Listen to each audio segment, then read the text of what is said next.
세상엔 많은 길이 있습니다. 출근길, 등굣길, 여행길, 맛집 로드라는 것도 있어요. 산책길 등등 다양한 길이 있습니다. 노회로 184 어딘지 아시나요? 저희 교회 오는 길이죠. 저희 강북 우리 교회입니다. 또 저희 주일학교 학생들이 학교에서 받는 교육도 어떤 목적을 달성하기 위한 정해진 길이 있어요. 그 길을 걷고 있는데요. 그걸 교육 과정이라고 하죠. 우리 학생들에게 주어진 이 경주로 같은 길이 그들에게 주어진 길입니다. 우리는 누구나 태어나 살면서 죽음이라는 결승점에 향해 나아갑니다. 이 여정을 마치기 위해서는 이 목적지까지 가기 위한 루트, 즉 길이 있어야 하죠.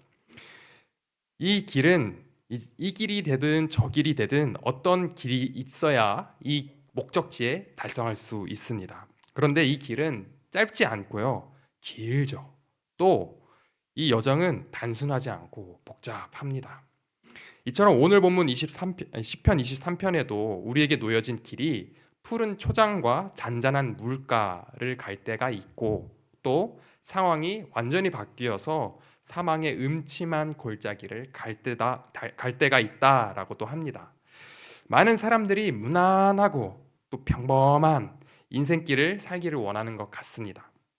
제가 생각하기로 이 무난하고 평범한 것은 자기가 삶의 주인이 되었을 때 이 자기 삶에 일어나는 이 문제들을 해결할 수 있는 능력이 있는 범주 안에 있는 간단한 문제거나 또 이 문제를 다스릴 수 있는 그런 평범한 무난한 인생을 말하는 것 같습니다.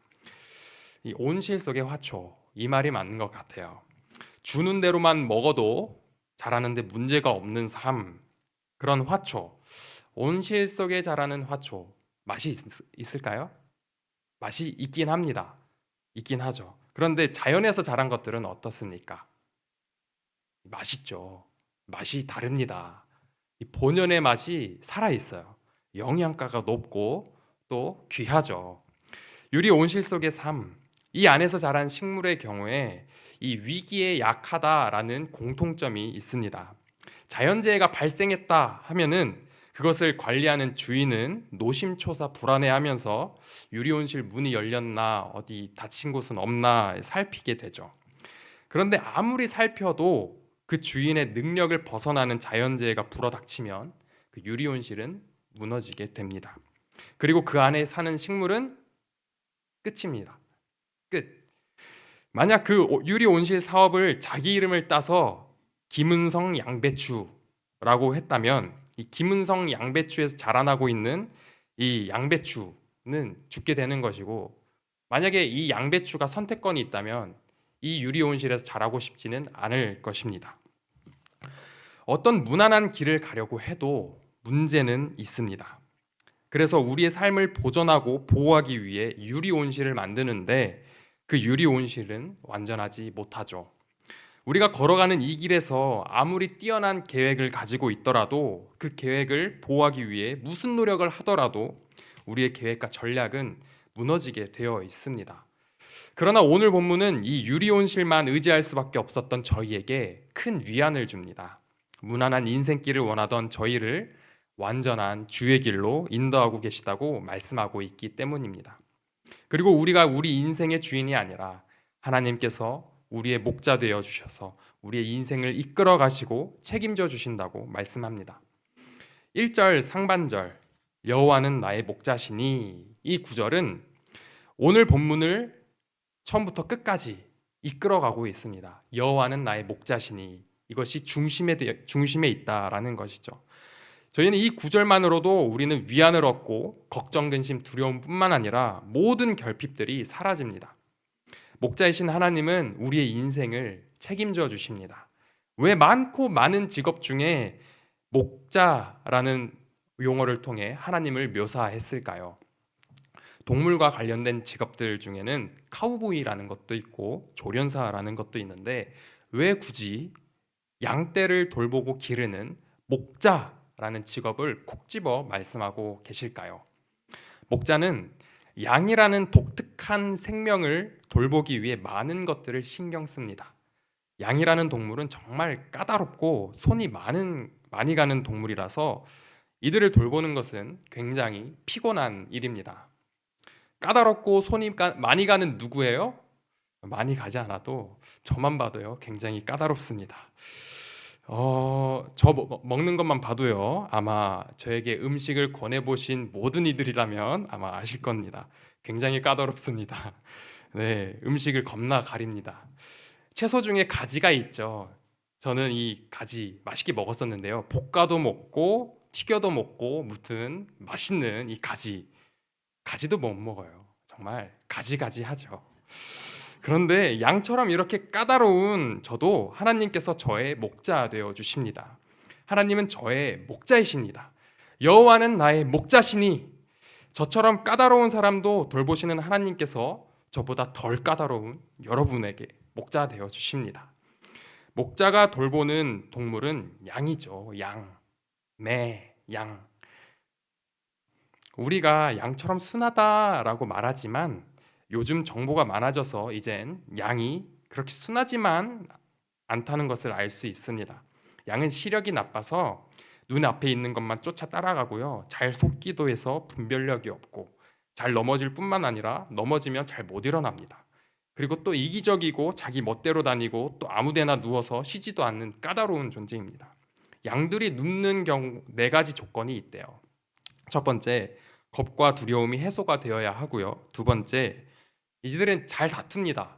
겁도 많은 이들이 아주 잘 다퉈요. 그래서 분쟁이 없어져야 이들은 쉬기도 하고요. 세 번째, 진드기나 벌레들이 없어야 하고요. 네 번째, 배고픔이 해결되어야 합니다. 엄청 까다롭습니다. 그런데 양들은 이 네 가지 조건들을 자기들 힘으로는 해결할 수 없어요. 그래서 자기들만으로는 누워서 쉴 수가 없다라는 것입니다. 다시 말해서 이 네 가지 문제들을 해결할 힘이 없어서 자기들만의 힘으로는 누울 수 없다. 누군가의 도움이 있어야 된다라는 것입니다. 즉 누군가 이 까다로운 문제들을 해결해 주어야만 한다는 것이죠. 푸른 풀밭과 잔잔한 물가로 인도해 주어야만 합니다.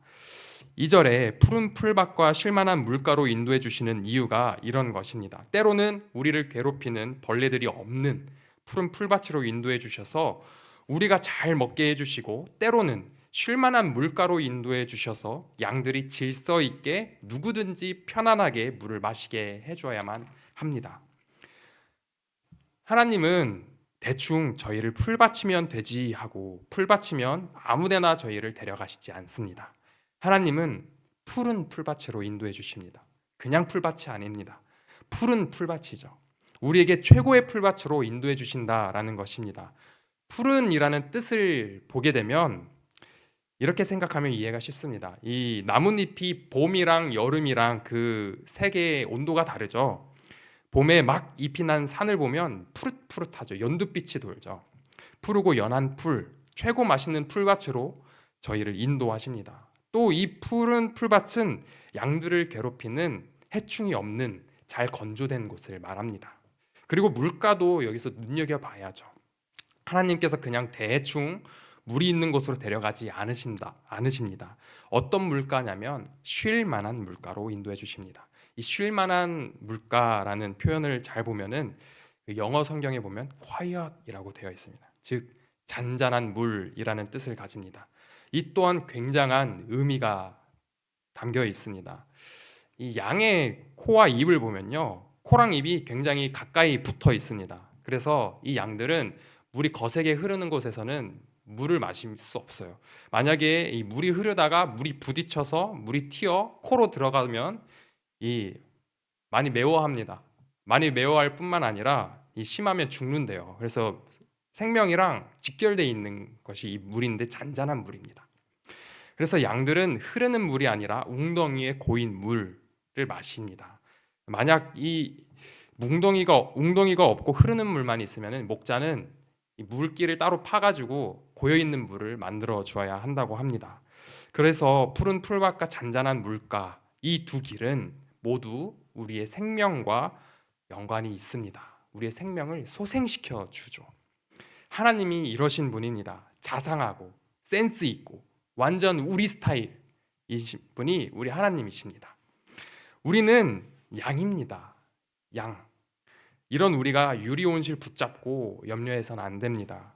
우리가 우리 주인 되려고 하면 엉뚱한 곳을 가죠. 이사야 53장 6절의 말씀처럼 우리는 양 같아서 목자가 없으면 각기 제 길로 가서 끝내 길을 잃게 됩니다. 그러면 끝입니다. 끝.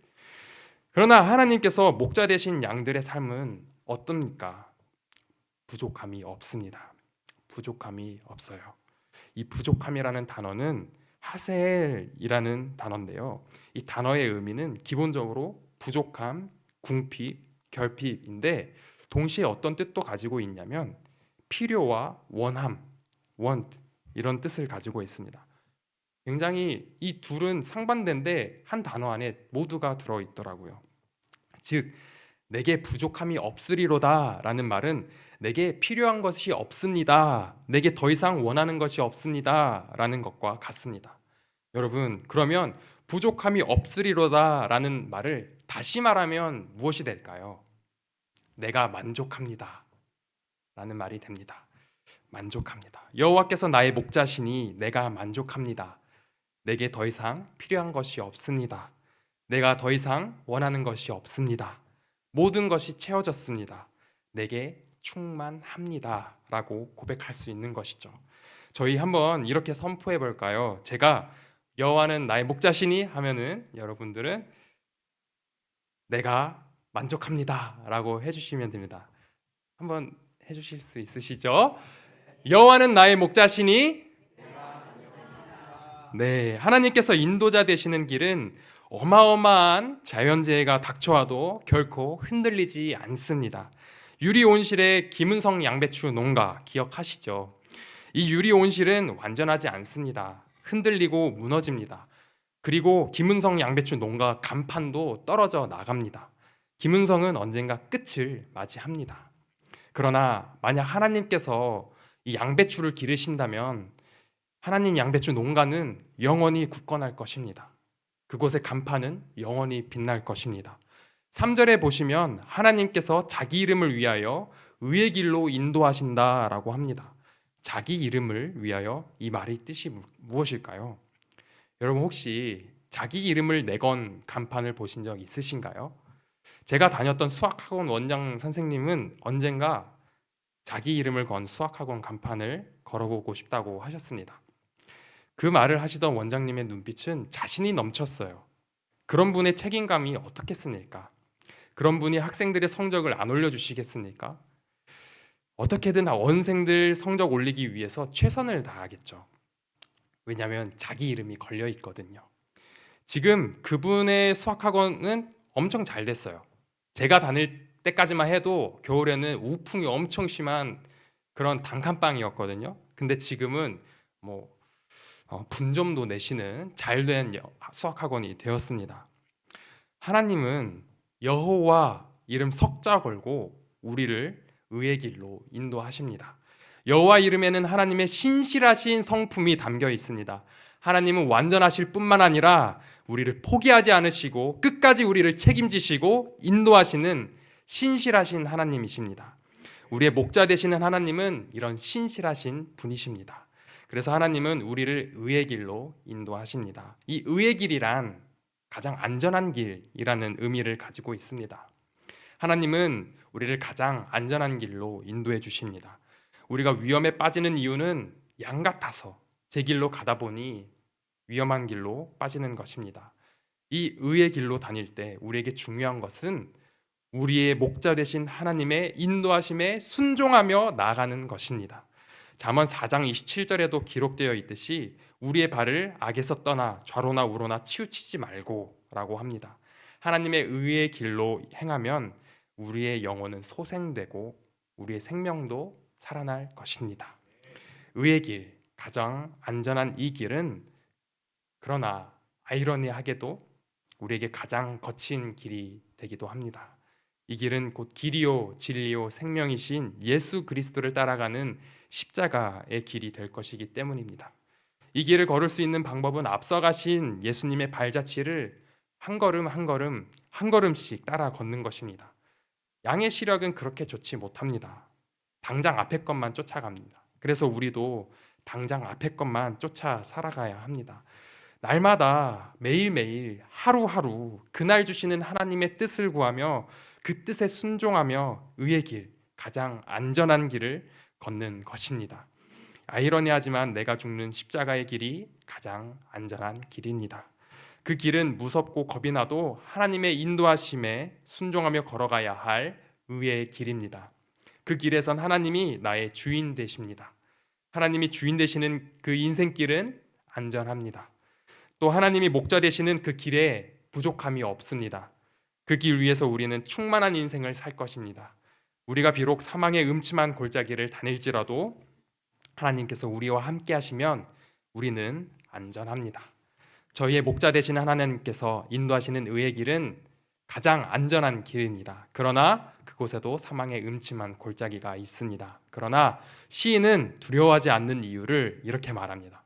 주께서 함께 하시기 때문이다. 우리도 이 믿음을 가지고 6절의 말씀을 신뢰해야 합니다. 6절 말씀을 함께 봉독하겠습니다. 내 평생의 선하심과 인자하심이 반드시 나를 따르리니 내가 여호와의 집에 영원히 살리로다. 아멘.